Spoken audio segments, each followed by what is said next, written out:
전자발찌를 훼손하고 2명을 살해한 혐의를 받는 강윤성의 범행이 수사를 통해서 속속 드러났습니다. 전자발찌 착용자에 대한 허술한 관리 감독 그리고 시스템의 허점까지 도마 위에 올랐는데요. 오늘 에필로그 Y시간에는 강윤성의 편지와 녹취를 단독 입수해서 보도한 박기환 기자에게서 취재 뒷이야기 자세히 들어보겠습니다. 안녕하세요. 에필로그 Y 유다원입니다. 다시는 일어나지 않았으면 하는 끔찍한 사건들이 뉴스를 통해 전해지곤 하는데요. 얼마 전 전자발찌 살인 강윤성의 범행이 드러나면서 모두를 충격에 빠뜨렸습니다. 오늘은 이 사건을 꾸준하게 보도하고 있는 박기환 기자와 함께 이 사건의 전말을 샅샅이 파헤쳐보겠습니다.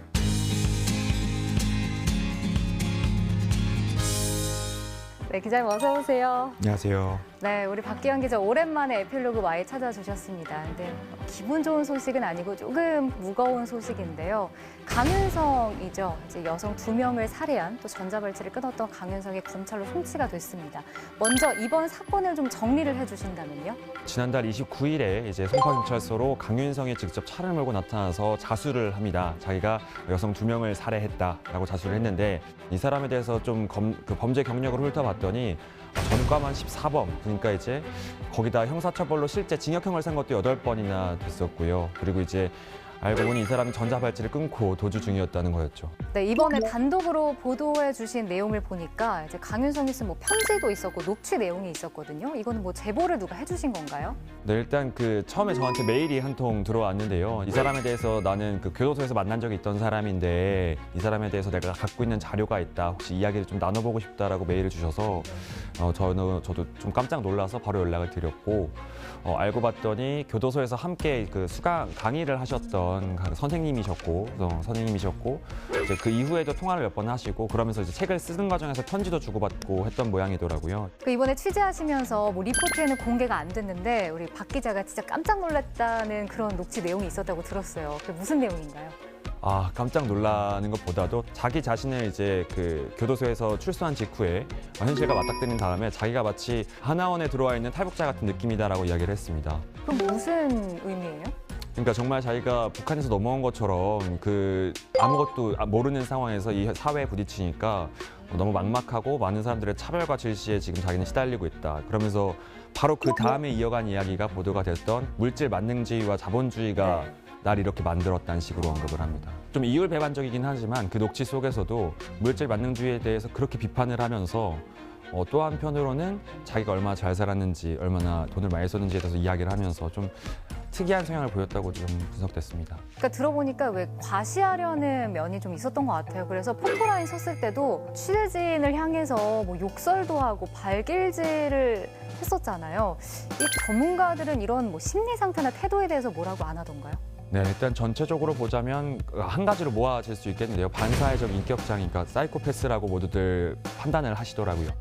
다만 의견이 갈렸던 게 딱 한 가지 있었는데 이 사람이 이제 자수를 한 것과 관련해가지고 보통 자수를 하려면 자신이 죄책감을 느끼고 힘들기 때문에 자수에 나서는 건데 이건 사이코패스와 맞지 않다. 그래서 이 사람은 사이코패스가 아닐 가능성도 크다라고 말씀하신 분도 계셨는데 또 한편으로는 피해자의 시신을 싣고 경찰서까지 몰고 오는 사람이 어떻게 사이코패스가 아닐 수 있냐. 결국은 도주보다는 자기가 빨리 자수를 해서 판단을 받는 게 유리하다고 판단한 사이코패스의 선택이었다라고 보시는 분도 있었습니다.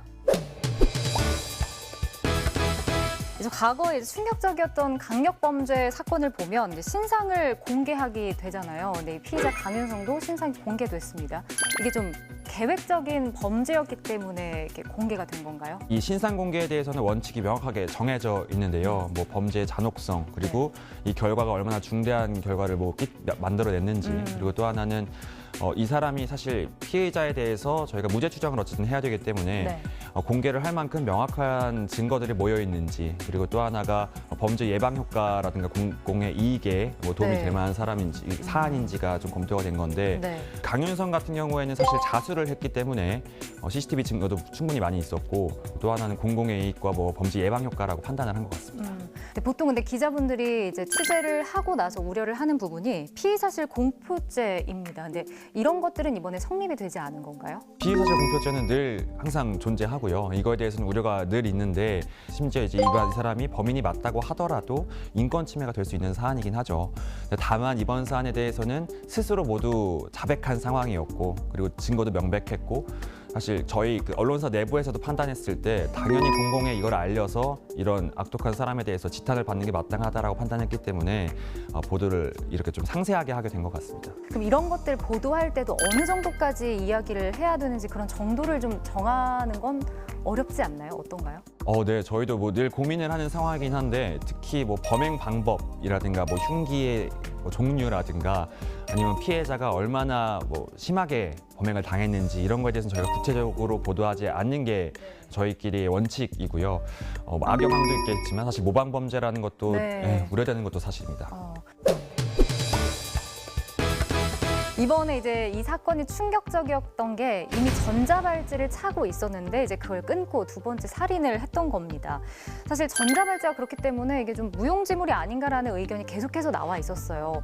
뭐 전체적으로 보자면 저희가 지금 인원 자체가 보호관찰관 수가 한 명이 20명의 이 발찌 찬 사람들을 감시를 해야 되는 상황이고요.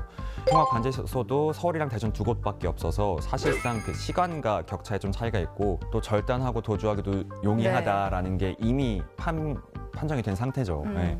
요거에 대해서는 사실 보완이 충분히 필요한 시스템이고 지금 이제 박범계 장관이라든가 여러 사람들이 이제 대안을 내놓고 있는데 전문가들은 이거에 대해서도 아직은 충분하지 않다라고 말하고 있는 상황입니다. 근데 법무부에서 내놓은 대안 중에 하나가 이제 전자발찌를 끊고 도망갔을 때 좀 긴급한 경우에는 이제 주거지를 들어갈 수 있게 만드는 거였잖아요.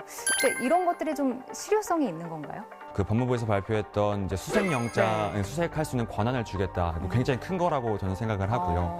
일단 초동 조치에서 뭐 들어가서 확인할 수 있고 뭐 강제적인 권한이 생겼다는 것만으로도 큰 효과가 있을 거라고는 보긴 하지만 절대적으로 저희가 안심할 수 있다라고 하긴 조금 어렵죠. 그러면 이 전문가들은 이런 거에 대해서 대책을 어떻게 세워야 된다고 얘기를 하나요? 크게 두 가지 분류로 좀 나뉘었는데 첫 번째로는 이제 지금 있는 전자발찌 제도가 어쨌든 지금 쓸 수밖에 없지 않냐.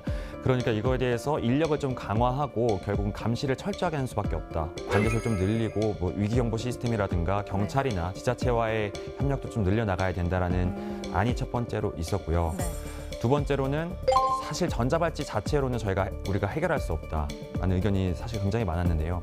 이거에 대해서는 어쨌든 이 사이코패스 또는 이제 만성 범죄 기질을 가진 사람이 있다는 거는 정신과적인 병이기 때문에 이 사람들을 치료 감호를 할 수 있도록 시설을 따로 마련해야 된다라고 하시는 분들 많았습니다. 이번에 좀 이런 소식을 꾸준하게 보도를 하면서 안타까움도 있었을 거고 여러 가지 많이 느끼셨을 것 같아요. 어떤 것들이 있었나요?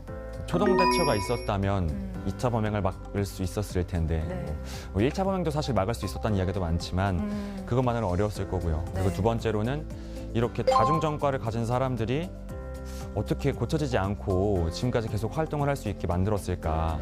많은 분들이 그러셨던 것처럼 저도 법원을 한번 이렇게 원망하기도 해봤고 사실 이렇게 징역이 조금 더 많이 나왔다면 나오지 않아야 될 사람이 아닌가 고민도 많이 들었지만 대안이 없는 상황에서 이 사람들 마냥 가둬둘 수도 없는 거거든요. 그래서 이후로 저희가 앞으로 교정 시스템 또는 이제 전자발찌라든가 이후 감시 시스템에 대해서 고민을 많이 해봐야 되지 않을까 생각했습니다. 네, 이렇게 반복되는 범죄에 좀 불안해하시는 분들도 많으셨을 텐데요. 앞으로 좀 실효성 있는 법과 대책이 마련돼야 되지 않을까라는 생각이 듭니다. 앞으로도 우리 박규영 기자의 후속 보도 기다리고 있겠습니다. 오늘 고맙습니다. 감사합니다.